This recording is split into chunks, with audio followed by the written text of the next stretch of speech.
Thank you so much to our panel. We'll move on now to welcome to the stage Senator Mary Landrieu of Louisiana.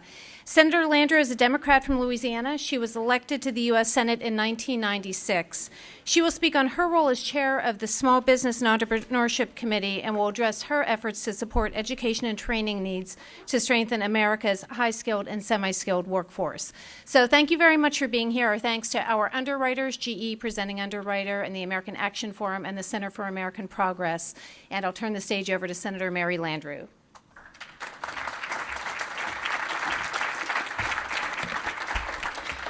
Thank you, Elizabeth. I really do appreciate this opportunity to speak just briefly to this really distinguished group of think tanks and thinkers and leaders from the political sector and our private sector, and so many of you that kind of make this world go round. And it's really wonderful to be here, and I thank you for the honor to speak for just a few minutes.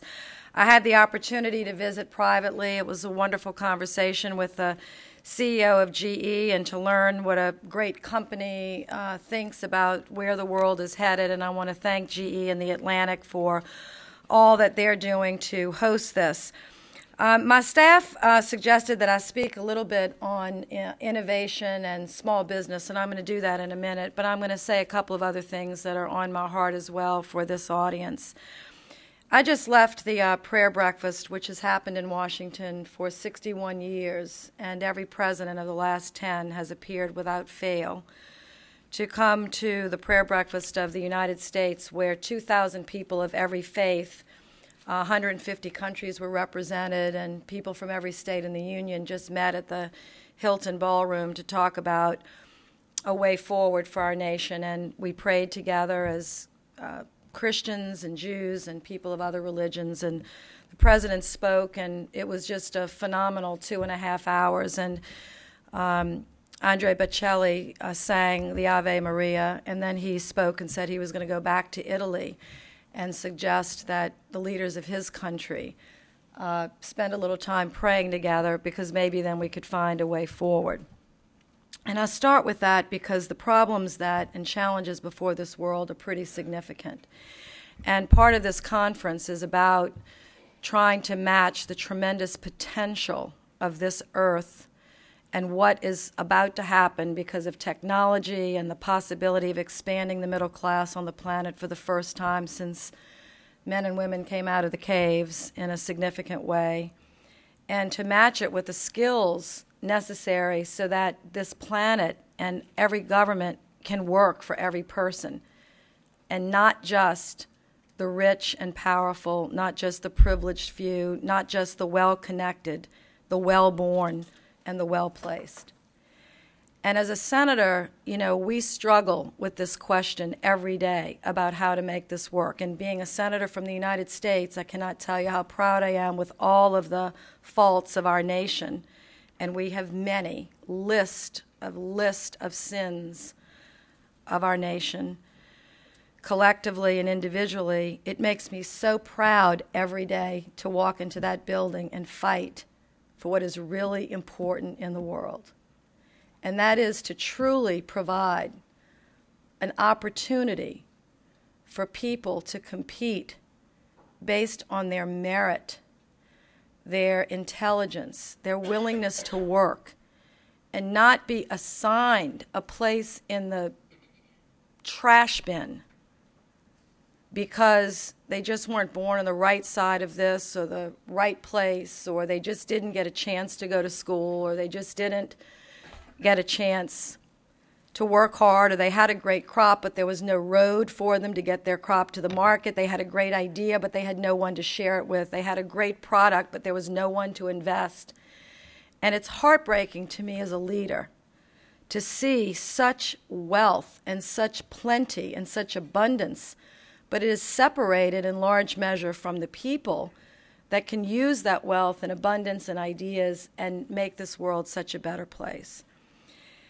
And that's the big picture, this more simple thought that I want to share with you today in my limited way, is to say that I've spent a good bit of my time as a leader. I was elected when I was 23 years old to office. I'm now 57. I've served 8 years as a legislator, 8 years as state treasurer, ran for governor and lost, and took the opportunity to pick myself up and with my family and supporters and ran for the Senate and got here, and now I've served. I'm getting ready to be elected, hopefully, to my 4th term in the United States Senate. I've spent a lot of time on the issue of education. The reason I do is because my grandmother, my father's mother, went to 8th grade and she couldn't go any further, and my father's father only went to 3rd grade. And he worked at the public light company, public service, and took the bus to work every day and ate out of a brown paper bag for lunch. And after 40 years, he and my grandmother had 2 sons. My father, who had 9 children, of which I'm the oldest. My Uncle Joe had 10 children. We all grew up together in the same neighborhood, basically in New Orleans. My father and my uncle went to college, the first generation, and my father sent all 9 of us to college. He was the mayor of New Orleans, but he only made $350 a month until he convinced the city council he needed a raise or he was going to quit because his kids were going to starve, and more importantly, his wife was getting very aggravated.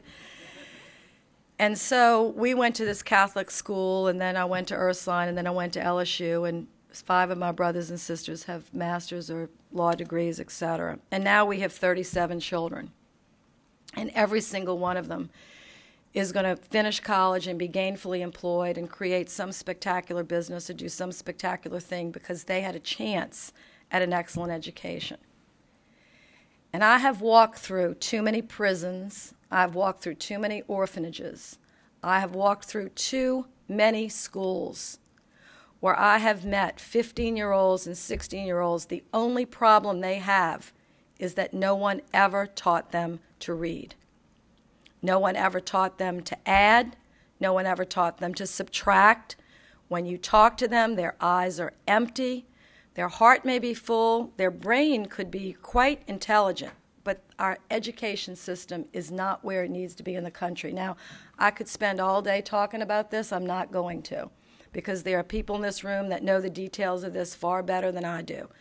But from my little part of the world, looking at what I see has to happen on the earth, the only way that we can match the potential with the great need of billions of people on the planet is to connect them through using this new technology to a much better, stronger, more relevant, more efficient, more focused educational system, and stop, for heaven's sakes, believing in the myth that because children are poor, they cannot learn. It is a lie. It is the biggest lie told, only to the lie of people will always be poor because they're lazy. The 2 biggest lies on the earth. People are not poor because they're lazy. People are poor because government and leaders do not create just the possible opportunity that the 16 hours that they work every day, whether it's getting firewood or getting water, that they could possibly use their time to do something more, because we think that poor people are lazy. Poor people are the hardest working people on this planet. And if you don't know that, then you're not as smart as you think you are. And number 2, poor kids can learn. And just because their mother is poor, or their father is poor, or they have drug issues in their family, poor children can learn. If we give them a chance, they will stand up and compete. Now, for America, I don't know what China's view of this is. I do not care what Russia's view of this is. I am not interested in what Guatemala's view is. But I am interested in America's view. And for America, I'm saying, with 35 years of experience and with all the things that I know, and some of you know a lot more detail than I do about it, we have got to step up on our education front, filling this gap. Now, yes, and I'm going to end with this, yes, I will support new visas for PhDs from China. And I am going to support new PhDs from India. And I know that we have to have that to build a manufacturing sector again. And I'm supporting liquefied natural gas. I'm supporting every kind of natural gas, every kind of production of natural gas, and exporting natural gas. But whether it's natural gas or whether it's, whatever other substance has to go into this, the real key for America is educating our own people. Because while I'm happy to see people come from all over the world and help us fill the jobs that are necessary because we don't have a skill level, what would really make me happy, would really honor the work of my parents and their grandparents, and what would really honor the work of the men and women that died in Normandy for this country to move forward, would be for us to do a better job of educating domestic children born in America, raised in America, that all they want is a chance. And if we give it to them, they will fill every job we could ever create and create jobs of their own. So I'm leaving. God bless you all. Thank you so much.